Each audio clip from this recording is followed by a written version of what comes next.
Fire Emblem. This magnificent franchise pushes the boundaries of gaming by daring to ask the question, what if chess made you horny? Fire Emblem is turning 30 next year, and with 16 main games and a few spin-offs, it's safe to say that it has grown into something extraordinary. The games are packed with deep storylines and memorable characters like Marth. That's not Marth? Marth. Which one is Marth?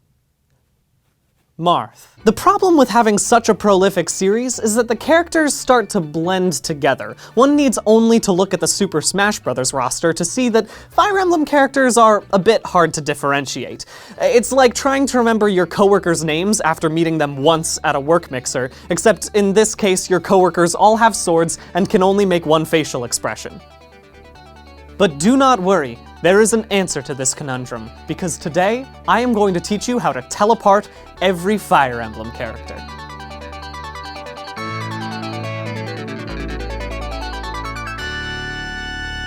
My face is just not built for this expression. First step in this process is to collect a list of the characters. Turns out, even after trimming the non-playable ones and the ones from the Tokyo Mirage sessions, there are nearly 600 Fire Emblem characters. I cannot explain that many characters.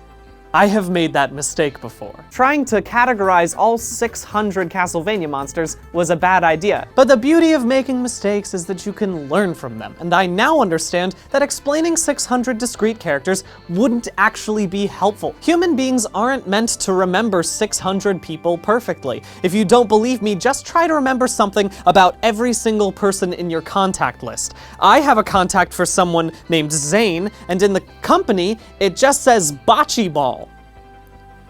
Who the fuck is this? But unlike my contact list, Fire Emblems have plot lines, and in my experience playing these games, I noticed that a lot of these different characters fit similar roles in their respective games. And I'm not the only one who's noticed this. On the Fire Emblem wiki, there is a whole list of archetypes based on different characters.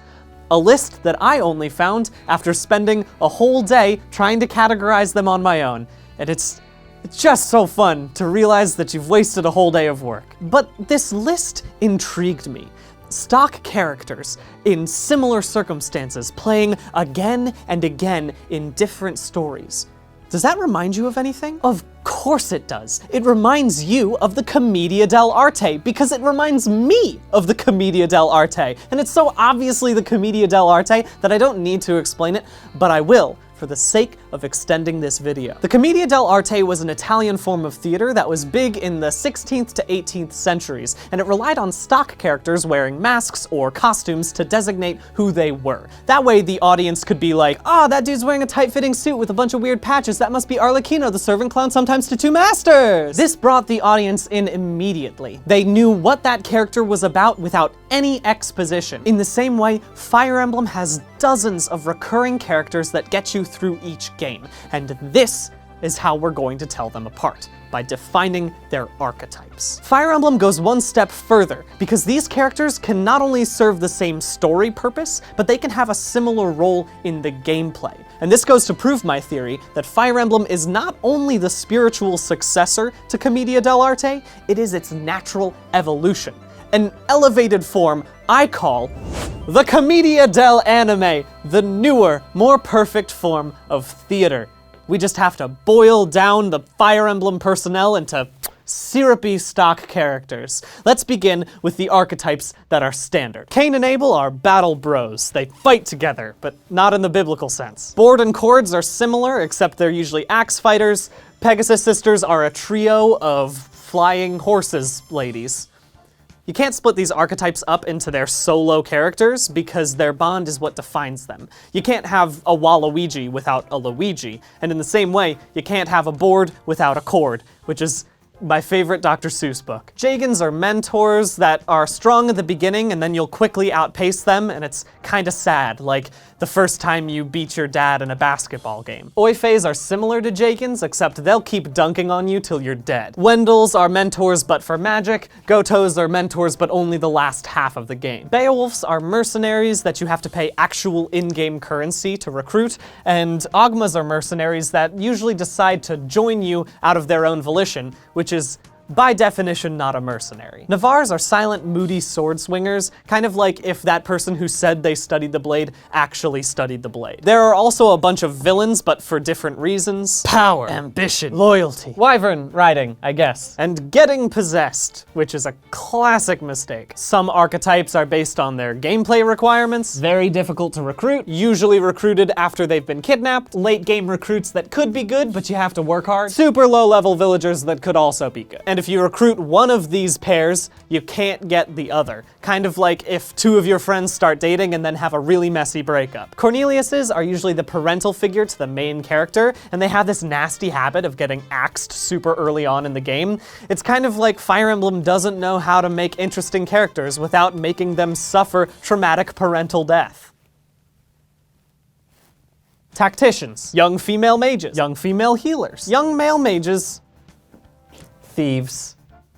Georges do that thing where they pretend to be not important and then, surprise, I wasn't an old crone, I was a magical witch the whole time! Except they're not very good at hiding the fact that they're important. And the creepy version of the Georges, the Tikis. Usually they take the form of a small girl or adolescent, except they're really 400 years old and a god or a dragon, and I honestly do not have the time to unpack this bullshit. These 29 archetypes are useful, but they only cover 229 characters. There are still 367 to go.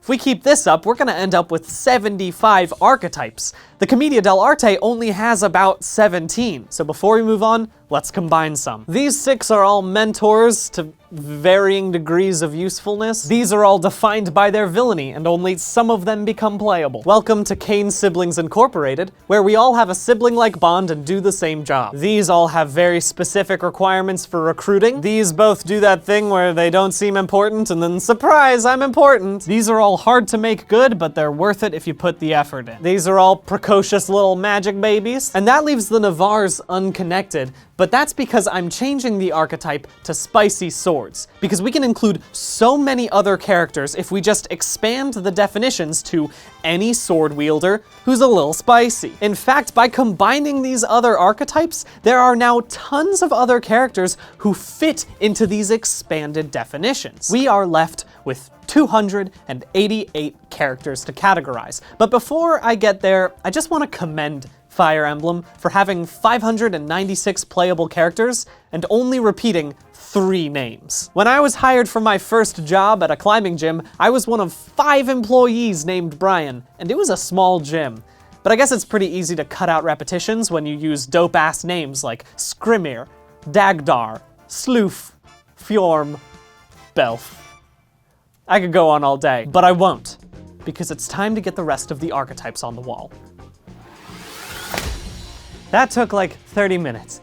But let's begin. The honorable knight, like Fiona, who cares passionately about her people and will always oppose cruelty to civilians, which is way better than the loyal knight, like Trude, who only is loyal to Pern and will do literally anything for him, even though Pern is a bad dude, but I'll get to that later. These 4 archetypes are calm and aloof, and the only thing that differentiates them is how much you would want to invite them to your birthday party. I'm just gonna get the blank slate archetype out of the way now, because Fire Emblem is a game with permadeath, and so sometimes you just need more meat for the grinder. You know? Similar to the blank slate is the protagonist, which is always relatively heroic, but since they're a conduit for the player, they're all pretty vague.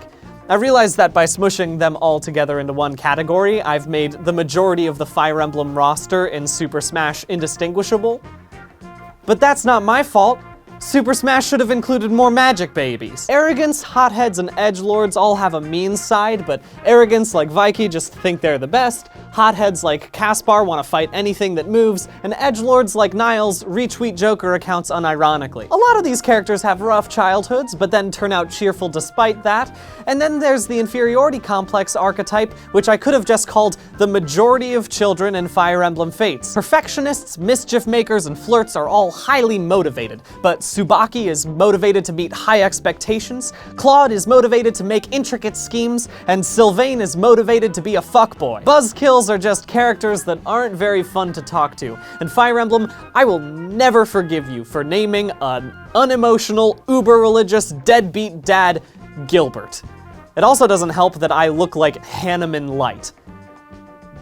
Oh god, am I a buzzkill? A lot of these archetypes are based around one singular personality trait. Scarlet's straightforward, Valbar's chill, Linhardt's lazy, Sumia's clumsy, Petra's a sweetie, and Ranulph is a furry. Dramatic, painter, and fashionable are defined by their love of the arts and how much it sucks that they gotta be a soldier instead. Some archetypes upset the status quo by defying gender norms or by calling out the noble class. That's why they're comrades. Child soldier. Karen is canonically 14 years old. Whoopsie! But even if they aren't a child, they could still be naive, which brings around the overprotective archetype, which is just essentially helicopter parents. Manuela is constantly drinking and flirting and just being a hot mess, and I love her for it, and that makes her the president of vices. The vice president. But be careful not to do that around someone like Astrum, who is constantly accusing people of treason for no good reason. There's a lot of characters in the meek murderer archetype because Fire Emblem loves to make characters that are quiet and shy and really self-conscious and then can wreck shop on the battlefield. Here's an archetype I call What the Fuck, and it's the three characters that make me say, what the fuck, Fire Emblem? People like Pern, who is said to be a sweet Robin Hood type, except he does kidnap a young girl and keeps her as his slave. Or Tharja, who practices curses on her own daughter. Or Roger, who is actually, he's not actually that bad, but Fire Emblem does go out of their way to make his end screen say that he never gets a date and he stays single for the rest of his life. And it's like, what the fuck, Fire Emblem? You didn't have to do him dirty like that. The next archetype is called Actually Pretty Interesting. These characters are three-dimensional and well-developed. People like Libra, who struggles with his faith and has incredible self-doubt even though he's doing all he can to help those around him. Or Reese, who dreams of being a sword fighter, but his weak constitution won't allow him to become one. And so he helps in the ways he can, but his whole story is one of unfulfilled dreams. And that's it. Those are the only two interesting characters in Fire Emblem. Until we get to Raphael, my sweet bulky boy who only cares about eating and training and not about studying. The thing is, the Fire Emblem world has moved past himbos and bimbos. Welcome to the age of thembos. There. 45 archetypes to help you differentiate the 596 Fire Emblem characters. If you're a gosh dang rocket scientist, 45 is still too much. We can combine these. We'll take these 6 and combine them to create a new archetype that is as important as it is bland. These 3 can be more succinctly summarized in a category called Holy shit, why are you a soldier? Let's just go ahead and cordon off all of the assholes. And now we can take these straight talking suck-ups and call them teacher's pets. These 3 archetypes all have tough exteriors to break through. These 3 archetypes really explore familial bonds, which is a rare condition in this day. Whether it's a good or a bad reaction doesn't matter to this group, they just want to be seen. They're just too nice for all this. These 4 archetypes will always be subverting expectations. It's fairly surprising that these 3 archetypes were let in. Chill dudes? Gambling? A bunch of hunks? Damn if these aren't fun to hang out with. All 3 of these are going to time out because they need to calm it down. And there we go. The 13 archetypes that make it possible to differentiate the Fire Emblem characters. Just 13 of them. That is fewer than the commedia dell'arte. It's only 13. Which is not only an unlucky number, but it is too large for your tiny child brains. We can make it better, we can combine more, we can perfect this. Granted, it's a little bit harder to combine these archetypes, but just off the bat, we can take Look at Me Baby and Making Waves and just combine it into one thing, Trendsetters. And the Necessary But Boring and the Asshole Crew and the Teacher's Pets and the Calm It Downs, they all fill me with a sense of ugh. And obviously the Too Nice for This and the Light on Your Resume and the Holy Shit, Why Are You a Soldiers are all just a bad choice for a war. And that just leaves us with the characters that are hard to break the ice with and the ones that got family issues and the quiet ones and the ones that are fun to hang out with. And that just sounds like a pretty run-of-the-mill awkward family reunion. And when you think about it, these ones are just, they're strange characters that have, that are good at fighting. If you include Dimitri in this, he has an eye patch. Okay, which is similar to these ones. Sedith and Byleth have they rhyme. We also, Dorothea wears a hat until she grows out of the hat. Think about that. Don't even get me started on Oboro. I don't know who that is. Is it pronounced Dice or Dice? And we can have a category called anime character with a singular personality trait and a penchant for violence, and that's just the one category, which proves that the Fire Emblem characters are all essentially the same and that you cannot differentiate them. Mission complete. What was this Unraveled about again? You know, the servant clown sometimes to two masters! Now Italian. That guy's... God, I don't know if I can... that dude's wearing a tight-fitting suit with a bunch of weird patches. It must be Arlecchino, the servant clown, sometimes the two masters. Okay. I don't know. Okay. We don't have to use it, but we need to record it.